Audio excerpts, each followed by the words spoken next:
Middleware. We've all heard the term somewhere, maybe in a tutorial, but what does it actually do? Think of your backend like an airport. Every request is a passenger trying to board a plane, and your main logic, that's the actual flight. But here's the thing. Passengers don't just walk straight onto the plane. First, they go through security. Some get scanned, some get checked more carefully, some get stopped completely, and some just pass through without any issues. That entire process before boarding, that's middleware. So when a request hits your server, it doesn't go straight to your main logic. It passes through layers first. Each layer gets a chance to inspect the request, maybe modify it, maybe block it, or just let it continue. That's all middleware is.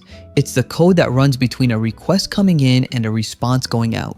Now let's see what this actually looks like in Express.js. Here's the simplest possible middleware.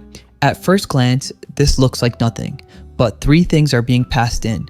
You've got the request, which is everything coming from the client, the URL, headers, body, all of it. You've got the response, which is how you send something back, and then there's next. And honestly, next is where everything clicks. For example, when a request comes in, this function runs. Calling the next function is basically saying, all right, I'm done here. Send this request to the next checkpoint. If you don't call the next function and don't send a response, the request just hangs. Now, let's actually use it. Let's add a console log before calling the next function. Now, every request that comes in gets logged. It doesn't matter if it's a login request or an API call. Middleware runs for all of it. For example, if someone opens your homepage, you'll see request received / or if a user goes to your login page, you'll see request received / login. And if your app makes an API call like /API/post, you'll see request received / API / posts. So no matter what kind of request it is, it always passes through this middleware first. Now that we understand how this middleware observes every request, let's use it to actually control what gets through. Let's add an if-else statement. Inside it, we have a condition that checks whether user exists on the request. If there's no user, we immediately send back a 401 response. Otherwise, we call the next function and allow the request to continue to the next middleware or route handler. This is useful for protecting routes that should only be accessible to authenticated users. Instead of manually checking authentication inside every single route, you define it once in your middleware, and it automatically guards everything that passes through it. So whether it's a dashboard, a profile page, or a private API endpoint, any request without a valid user gets blocked instantly before it even touches your core logic. That's how you enforce security consistently without cluttering your route handlers. Now here's something a lot of people don't realize about middleware. Middleware doesn't just run before your logic, it can also run after. When a request comes in, it logs before request. Then next function passes control forward. Eventually, your route handler runs and sends a response. After that finishes, execution continues and logs after response. So middleware wraps around your entire request lifecycle.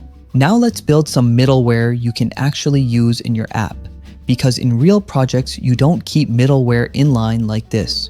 You structure and organize it properly. You usually create a folder called middleware, and inside it, each file handles one responsibility. Let's start with authentication. Inside your auth.js file, you might have something like this.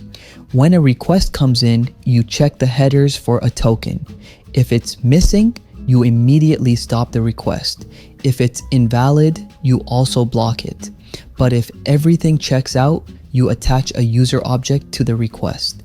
That part is critical because now any route that runs after this middleware can access request.userObject.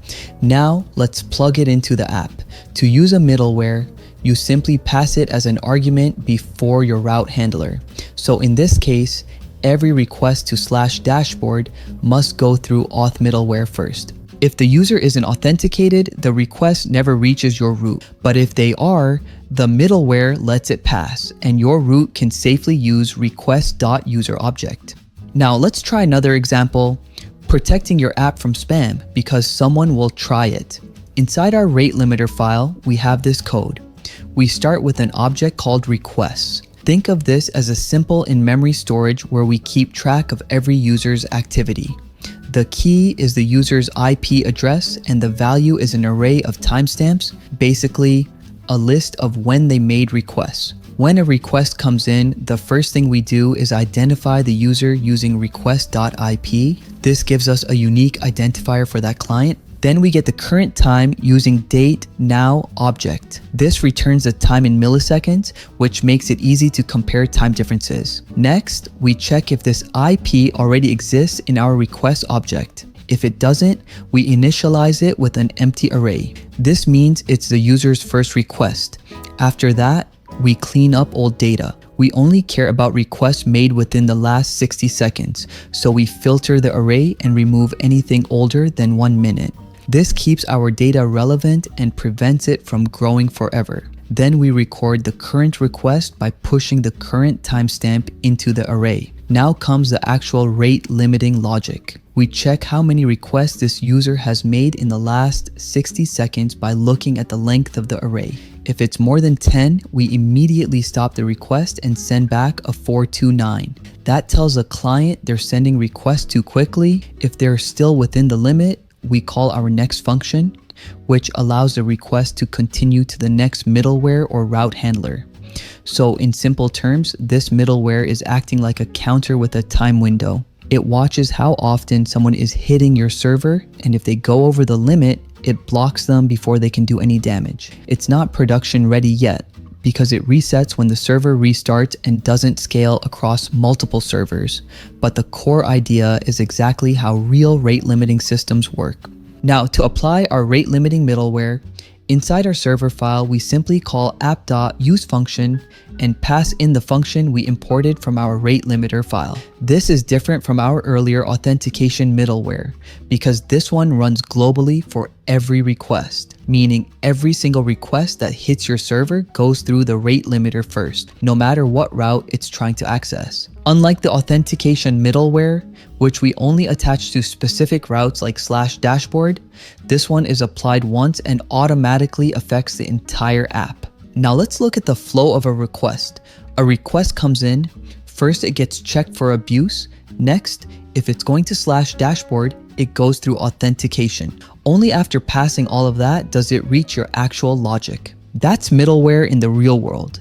It's not just a concept, it's a system that controls how requests move through your app. If you remember one thing, remember this. Middleware is not about what your app does, it's about controlling how requests flow. And I know we learned a lot of middleware concepts. That's why we have a PDF version of this video containing tips and tricks for all Nova Plus members. Become a Nova Plus member to access exclusive cheat sheets and playbooks. Also, all the code snippets shown here are available in the description below. We'll soon discuss more topics like this, including REST API and other concepts, so subscribe and stay tuned. Well, that's it for now, Novas. This is Jason from Nova Designs team. Thank you for watching.